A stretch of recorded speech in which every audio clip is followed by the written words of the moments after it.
తెలంగాణ ప్రభుత్వం 2026-27 విద్యా సంవత్సరం బడిబాట కార్యక్రమాన్ని ప్రతిష్టాత్మకంగా చేపట్టిందని ప్రధానోపాధ్యాయులు శ్రీనివాసరెడ్డి తెలిపారు. ఇంటింటికి తిరుగుతూ విద్యార్థుల తల్లిదండ్రులను కలిసి అవగాహన కల్పించడం జరుగుతుందన్నారు. సర్కారు బడుల్లో కల్పించే వసతులపై వివరిస్తున్నట్లు చెప్పారు. సిద్దిపేట జిల్లా కొండపాక మండలం కమ్మంపల్లి గ్రామంలో బడిబాట కార్యక్రమం నిర్వహించారు. ఈ సందర్భంగా హైస్కూల్ ప్రధానోపాధ్యాయులు శ్రీనివాసరెడ్డి మాట్లాడారు. ఉపాధ్యాయ బృందంతో కలిసి ఇంటింటికి తిరుగుతూ విద్యార్థుల తల్లిదండ్రులు, ప్రజా ప్రతినిధులతో మాట్లాడడం జరుగుతుందన్నారు. విద్యార్థులను ప్రభుత్వ బడికి పంపాలని కోరినట్లు చెప్పారు. రాష్ట్ర ప్రభుత్వం పేద విద్యార్థుల కోసం మౌలిక వసతులు, పౌష్టికాహారం, 2 జతల దుస్తులు, పాఠ్య పుస్తకాలతో పాటు నాణ్యమైన విద్యను అందిస్తుందని అవగాహన కల్పించారు. గ్రామ పాఠశాలలో గత కొన్ని సంవత్సరాల నుండి ఉత్తమ ర్యాంకులు విద్యార్థుల ప్రతిభ జిల్లా రాష్ట్ర స్థాయిలో కనబర్చినట్లు హర్షం వ్యక్తం చేశారు. గ్రామం నుండి ఏ ఒక్క విద్యార్థి ప్రైవేటు పాఠశాలలకు వెళ్లకుండా సర్పంచ్, ప్రజా ప్రతినిధులు, గ్రామస్తులు సహకరించాలని కోరారు.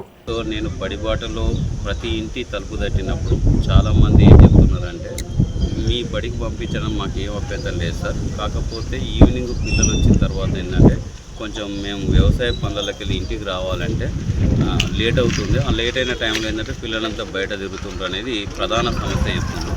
దానికి పరిష్కారంగా మేము మా ఉపాధ్యాయ బృందం మేము హామీ ఇస్తున్నామంటే, బడి అయిపోయిన తర్వాత 4:15 బడి అయిపోతుంది. 4:15 నుండి 5:15 లేదా 5:30 వరకు, వీలైతే ఇంకా 5:15 దాకా కూడా మేము ప్రత్యేకమైన క్లాసులు తీసుకొని అక్కడనే రోజుకొక సబ్జెక్టు చదివిస్తాం. పిల్లల హోంవర్క్లు కూడా అక్కడే కంప్లీట్ చేస్తాం. అది ఒకటి. రెండవది, నా స్టాఫ్ ఏంటంటే 25 సంవత్సరాల పైన సర్వీస్ ఉన్న ఉపాధ్యాయులు ఉన్నారు. కాబట్టి చదువు విషయంలో ప్రజలందరికీ, ఖమ్మంపల్లి గ్రామస్తులందరికీ హామీ ఏమి ఇస్తున్నా అంటే, తప్పకుండా మీ పిల్లవాడికి మా బడిలోకి వచ్చినాక చదువు విషయంలో మార్పు స్పష్టంగా కనబట్టేట్టు చేస్తాం. అందులో కనుక ఏం తేడా వచ్చినా మీరు ఎప్పుడైనా మమ్మల్ని, నన్ను కానీ నా ఉపాధ్యాయ బృందాన్ని మీరు ఎప్పుడైనా ప్రశ్నించవచ్చు. ప్రతి నెల విద్యార్థులకు, తల్లిదండ్రులకు, అలాగే ఉపాధ్యాయ బృందంతో ఒక పీటీఎం మీటింగ్ ఉంటుంది. దానిలో కూడా ప్రతి మీటింగ్లో నేను విద్యార్థుల ప్రగతి చెప్తున్నా. ఏ సందర్భం వచ్చినా గ్రామస్తులకు కూడా అభివృద్ధి ఫలాలు మనం రాష్ట్ర స్థాయిలో కూడా మనం కొన్ని విషయాలు మనం జిల్లా స్థాయి దాటి మన ప్రతిభ రాష్ట్ర స్థాయి కూడా పోయింది. అటువంటి అన్నీ వీళ్ళని భాగస్వామ్యులు చేసుకుంటూ ముందుకెళ్తున్నా.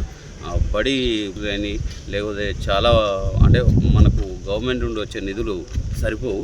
అక్కడ మన సర్పంచ్ వాళ్ళే కానీ ఈ గ్రామస్తుల సహకారం తీసుకొని డెవలప్మెంట్కు ముందుకెళ్తా ఉన్నాం. అది ఇంకా రాబోయే కాలంలో కూడా ఇంకా ముందుకు తీసుకెళ్తామని హామీ ఇస్తున్నాం. పాఠశాల అభివృద్ధికి పూర్తి సహకారం అందిస్తామని, విద్యార్థులు ఉత్తమ ర్యాంకులు సాధించేలా ముందు ఉండాలని సర్పంచ్ కరుణాకర్ రెడ్డి అన్నారు. ప్రతి నెల విద్యార్థులు, తల్లిదండ్రులు, ఉపాధ్యాయుల సమావేశం ఏర్పాటు చేయాలన్నారు. పాఠశాల అభివృద్ధికి ఎల్లవేళలా ముందుంటానని చెప్పారు.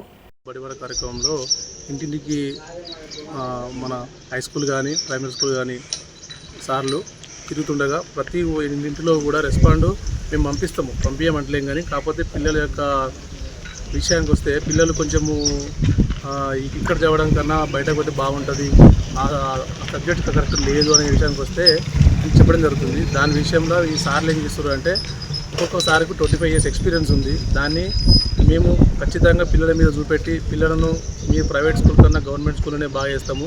ఎందుకంటే మన 10th రిజల్ట్ కూడా 100% వచ్చింది. అంతకుముందు కూడా చాలా బాగుంది. అదేవిధంగా మిగతా వివిధ కార్యక్రమాల్లో అంటే శారీరకంగా కానీ, సైన్స్ ఫేర్లో కానీ అలాంటి కార్యక్రమాలు కూడా చాలా ప్రోత్సాహం ఉంది. మిగతా ఏంటంటే ఇప్పటి నుండి ఈ అకాడమీ నుంచి గవర్నమెంటే పూర్తి స్థాయిలో పిల్లలకు కావాల్సిన మౌలిక సదుపాయాలన్నీ పూర్తి స్థాయిలో ప్రభుత్వమే అందిస్తుంది. దాన్ని వినియోగించుకోవాలి. అలాగే మేము కూడా అది గ్రామానికి మేము సర్పంచ్, మా బాడీ కమిటీ అందరం కూడా సహకరిస్తామని చెప్పినాము. సార్లు కూడా పూర్తి స్థాయిలో సాయంత్రం పూట స్టడీ అవర్ నిర్వహించి పిల్లలను ప్రత్యేక శ్రద్ధ తీసుకొని మన ఊరికి పిల్లలకు మంచి భవిష్యత్తు చూపెట్టాలని చెప్పేసి చెప్తున్నారు. అది గ్రామస్తులు ప్రతి ఒక్కరు వినియోగించుకొని మీకు సబ్జెక్ట్ పరంగా ఏమైనా ఇబ్బంది ఉంటే ప్రతి నెల పీటీఎం అంటే పేరెంట్స్ మీటింగ్ ఏర్పాటు చేస్తారు. దాంట్లో మీ యొక్క ఇబ్బందులు ఏమైనా ఉంటే మేము కూడా ఉంటాం. మా గ్రామ సమావేశంలో సార్లతో సమావేశం చేసి మేము కూడా ప్రత్యేక చొరవ తీసుకుంటాము. దాన్ని మీరు పూర్తి స్థాయిలో వినియోగించుకోవాలి. ప్రజాప్రతినిధుల పిల్లలను ప్రభుత్వ పాఠశాలల్లో చేర్పిస్తే పాఠశాలలు అభివృద్ధి చెందుతాయని మాజీ ఎంపీటీసీ మల్లేశం యాదవ్ అన్నారు. ప్రజాప్రతినిధులు, ప్రభుత్వ అధికారులు ముందుకు వస్తే ప్రతి గ్రామస్తులు విద్యార్థులను చేర్పిస్తారని, ఆ పాఠశాలలు బాగుపడతాయని తెలిపారు. గత 20 సంవత్సరాల క్రితం నుండి ఖమ్మంపల్లిలో ప్రభుత్వ పాఠశాల బలోపేతానికి కృషి చేసినట్లు చెప్పారు. విద్యార్థుల సంఖ్య తగ్గడంతో తాను స్వచ్ఛందంగా ముందుకు వచ్చి ప్రతి ఏడు పాఠశాలకు 50,000 రూపాయలను విరాళంగా అందిస్తారని తెలిపారు. ఈ సందర్భంగా మల్లేశంకు పాఠశాల ఉపాధ్యాయ బృందం, గ్రామ సర్పంచ్, పాలకవర్గం ప్రత్యేక కృతజ్ఞతలు తెలిపారు. అలాగే గత 5-6 సంవత్సరాల నుంచి మన హై స్కూలు 100% 10th 100% వచ్చింది. దాన్ని పురస్కరించుకొని ఇప్పుడు వీళ్ళు ఇంటింటికి ఎందుకు తిరుగుతుంటే స్ట్రెంత్ తగ్గుతుంది. మన ఖమ్మం పిల్లలు స్ట్రెంత్ తగ్గుతుంది. బయట స్కూళ్ళల్లో పిల్లలు ఎక్కువ పోతారు. దాన్ని దృష్టిలో పెట్టుకొని నేను ఏం చెప్తున్నా అంటే ఇటు టీచర్లకు కానీ మన సర్పంచ్ గారికి కానీ ముఖ్యంగా కోరుతుంది ఏంటంటే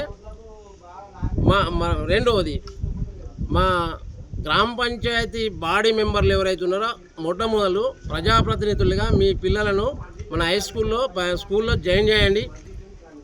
తర్వాత మన పిల్లలందరూ మనం జాయిన్ చేయిద్దాం, మన స్ట్రెంత్ పెంచుకుందాం, హై స్కూల్ను ఇక్కడ కాపాడుకుందాం.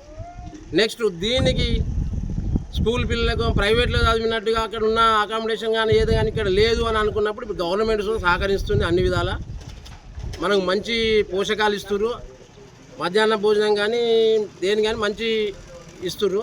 దాన్ని మనం దృష్టిలో పెట్టుకొని ప్రైవేటుకు తోలకుండా మన ఊర్లే మన స్కూల్ని కాపాడుకొని మన హై స్కూల్ని కాపాడుకుందాం, మన స్కూల్ని కాపాడుకొని స్ట్రెంత్ పెంచుకుందామని నా యొక్క మనవి. మనం అందరం ఆ రకంగా ఉన్నట్టుంటే నేను ఖర్చులకు 50,000 రూపాయలు డొనేట్ చేస్తాను. ఎందుకు? మనం 100% మన పిల్లల్ని మనం తోలియాలి. ముఖ్యంగా మొట్టమొదటి పరీక్ష మన ప్రజాప్రతినిధులు తోలియాలి, వాళ్ళతో పాటు మనం సుధా ముఖ్యంగా పోవాలి.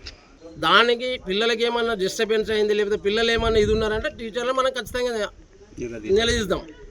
దాన్ని దృష్టిలో పెట్టుకొని గ్రామస్తులందరూ పిల్లల తల్లిదండ్రులు దయచేసి మన స్కూల్ని కాపాడుకుందాం, మన స్కూల్లో మనం స్ట్రెంత్ పెంచుకుందాం.